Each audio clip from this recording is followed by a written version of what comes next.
ક્લાસિક્સમાં હવે વાત કરીએ મંગળકારી ગણેશોત્સવની। દેશભરમાં મંગળ મૂર્તિની મનોહારી પ્રતિમાઓ અને ભવ્ય ગણેશ પંડાલ જોવા મળી રહ્યા છે, જે લોકોનું ધ્યાન આકર્ષી રહ્યા છે। ત્યારે કલાનગરી વડોદરામાં એક અનોખા જ પંડાલે ખેંચ્યું છે ભક્તોનું ધ્યાન। વડોદરામાં પોલો ગ્રાઉન્ડ નજીક આવેલો શ્રી રાજસ્તંભ પરિવારનો ગણેશ પંડાલ હાલ સૌ કોઈનું ધ્યાન ખેંચી રહ્યો છે। કારણ એ કે તેને જોતા જ સૌથી પહેલો સવાલ એ થાય કે આ તે પંડાલ કે કોઈ પેલેસ। જી હા, ગણેશોત્સવમાં મંગલ મૂર્તિને આવકારવા એક પેલેસ જેવું જ ડેકોરેશન કરાયું છે। લગભગ 45 લાખના ખર્ચે લોટસ વર્સેલ્સની થીમ પર મંડપની સજાવટ કરવામાં આવી છે, જેમાં યુરોપિયન અને ભારતીય સ્થાપત્યનું મિશ્રણ જોવા મળી રહ્યું છે। એટલું જ નહીં, આ પેલેસ મધ્યે બિરાજતા મંગલ મૂર્તિ પણ ખૂબ જ ખાસ છે।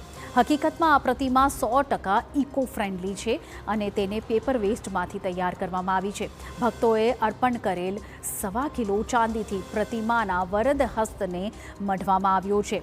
પંડાલની ભવ્ય શોભા અને મંગલ મૂર્તિની મનોહારી પ્રતિમા જોઈ ભક્તો ભાવવિભોર થઈ રહ્યા છે। આ વખતે કંઈક અલગ થીમ છે। થીમ જોયા પછી એવું લાગે કે જાણે આપણે રાજમહેલમાં આપણે અંદર એન્ટર કરી રહ્યા હોય એવી ફિલિંગ આવી રહી છે।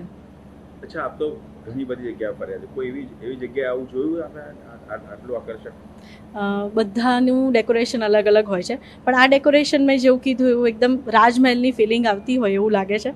અને ગણપતિ બાપાને જોઈને તો એવું લાગે કે સાક્ષાત જાણે ગણપતિ બાપા અહીંયા બેઠા હોય। કે અમે જે શ્રીજી બાપા ગણપતિ બાપાની જે મૂર્તિ સ્થાપિત કરેલ છે તે 200 કિલો પેપર વેસ્ટમાંથી બનાવેલી છે અને 100% ઇકો ફ્રેન્ડલી છે।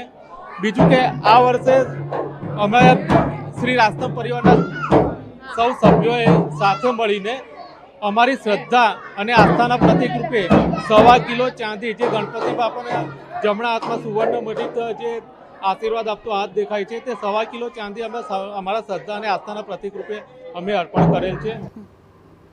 શ્રી રાજસ્તંભ પરિવાર છેલ્લા 35 વર્ષથી શ્રીયાન ચેરિટેબલ ટ્રસ્ટના સહયોગથી ગણેશોત્સવ ઉજવે છે। આ વખતે રાજમહેલ જેવા ગણેશ પંડાલમાં ઝુમ્મર, આકર્ષક લાઇટિંગ, ફાયર સેફટી અને સાથે જ મ્યુઝિક સિસ્ટમ અને એસી જેવી સુવિધાઓ મૂકવામાં આવી છે।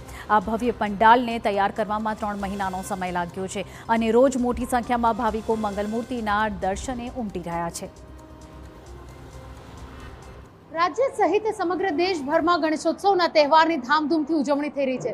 વડોદરા શહેર એ કલાનગરી તરીકે જાણીતું છે અને વડોદરા શહેરના રાજસ્તંભ પરિવારના ગણેશજીના આપ દર્શન કરવા આવશો તો આપ વિચારમાં પડી જશો કે આ પંડાલ છે કે પેલેસ, કારણ કે રાજસ્તંભ પરિવાર દ્વારા ગણેશજીની પ્રતિમાને પેલેસ રૂપે ડેકોરેશન કરી અને તેમાં બિરાજમાન કરવામાં આવ્યા છે। આ પંડાલ તૈયાર કરવા પાછળ રાજસ્તંભ પરિવારે 45 લાખનો ખર્ચ કર્યો છે, તો બીજી તરફ પરિવારના સભ્યોએ સાથે મળી અને ભગવાન શ્રી ગણેશને 150 ગ્રામ જેટલી ચાંદી પણ અર્પણ કરી છે। ત્યારે આ પંડાલની મુલાકાત લેતા લોકો પોતે જાણે ભગવાન શ્રી ગણેશના દર્શન કરવા માટે પેલેસમાં પહોંચ્યા હોય તે પ્રકારની અનુભૂતિ કરી શકે છે। કેમેરા પર્સન રોહિત ગોયલ સાથે અંજલિ ઓઝા, TV9 વડોદરા।